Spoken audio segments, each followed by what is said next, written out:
कर बोल चो एक हुए मान चो कह दे कि चुपचाप बांध चो बैठल तो उठा के गेट से बोरिया फेंक देवे कर बोल चो कहता हमरा बुझे कि साचो के कर बोल चो फेंक दी तो कोई ला चटला से बोरिया सीट पर जाके बैठो चुपचाप कर बोल चो। राजू सुनिए बड़ा पूरे गांव में हाला हो गल बा कि लेडीज से पिटल बा वो प्लेन में कौन कॉला सर है कौन कॉला सर कोनो कॉला सा छोड़ बोले गांव में हाला बा किंग पिटा गली के कॉला सर अरे केहू कॉला से हटाओ ना छोड़ रहा है बताओ बताओ हम कैसे कहम ना वो जानते रहे का भर हुए का ते जानते बड़े कि हम कितना शरीफ हैं हाँ वो तो हम जानते हैं जानते रहे कि हम बहुत शरीफ हैं हम गांधी जी के परंपरा पर चले एकदम एकदम हम ज्यादा लफड़ा वफड़ा के फेर में रही ना तो हमारा घरे रहुए इमरजेंसी हाँ गल जरूरी रहुए हाँ गाँव ट्रेन के टिकट कराए तो ट्रेन के टिकट ना मिलत रहुए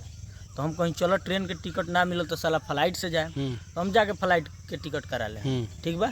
हम चल गए एयरपोर्ट में जाके हमारे सब कुछ हो गए हम जाके फ्लाइट पर अपना माने प्लेन पर बैठ गए ठीक बा इंडिको फ्लाइट रहुए जाके ऊपर हम बैठ गए आराम से बैठला के बाद तो जानते बारे हम कितना शरीफ हैं उसके फेर में ना रहे हम गांधी जी के परंपरा पर चले एकदम एकदम बात से जब बैठ गई जब स्टार्ट हो गए फ्लाइट माने प्लेन उड़े लगे तो उन्हें से एगो हुए लड़की टोपी पहनले रहुए लिपस्टिक लगेले रहुए भाई चोद एकदम चिकन चिकन रहुए अब तो देख के हमार तन मन एकदम गड़बड़ा गए तो जानते बड़े हम कितना शरीफ हैं तो है अब कहीं तो हम का कहें माने हमार जौन धड़कन के स्पीड बनी घचर घचर घचर घचर एक सूर्य चले लगे हम चाहत रही कि हमारा लगे आओ हमरा से कुछ कहो तो ले आके हमरे से कहती है का सर बेल्ट लगा लीजिए।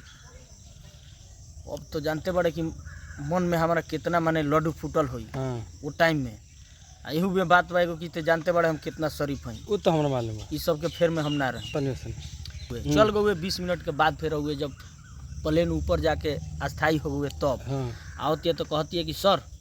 बेल्ट उतार लीजिए तो जब बार बार इतना प्यार से बोलत रहुए न तो कहूँ कि जब हमारा के इतना प्यार से बोलत या तो हमू एकरा के बोल देम तो कुछ ना बोली ना बोली और वे लगे कहती है सर बेल्ट उतार लीजिए तो हम कहीं यह बहाना बा कुछ करे के तो हम कह दें कि मैडम हमको बेल्ट उतारने नहीं आता है उतार दीजिए तो कर दे निहुरवे हमारा लागवा निहुरवे न माने जौन खुशबू में से औवे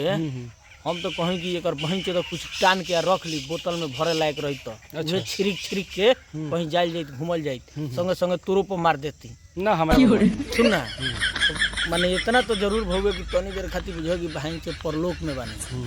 ना माने परलोक के नज़ारा देख लें तनी देर जैसे उठ के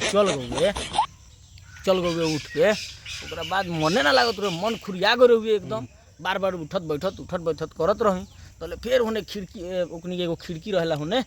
तो उन्हें से देखत रहुए फिर आवतिया दौड़ल हम कहीं बुझाता एकरा से हमरा हो गइल बा कारे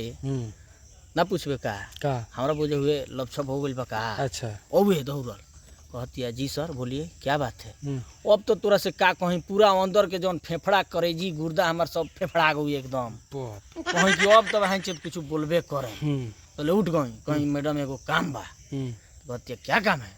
हमारा लागल बा मुतास कहती मुतास पेशाब तो कहती पीछे जाइए पाला जब लगे तो पीछे घूम के देखती है तो हम अपन तक कार्यक्रम शुरू कैले बनी पाटे हो मुद्दे ले बड़ी हाँ तो वे न कहुए पीछे मुते के तो मुते लगल अरे एक बहन चलो दो लगे डटिया एक बहन चलो वो मारे लगे अपना स्टाफों से बोलवा के वो पिटवा हुए एक बहन चलो एक हुए मान चोदवा कह दे कि चुपचाप बांध चोदवा बैठल तो उठा के गेट से बोरिया फेंक देवे बहन चोदवा कहता हमरा बुझे कि साचो के घर बहन चोदवा फेंक दी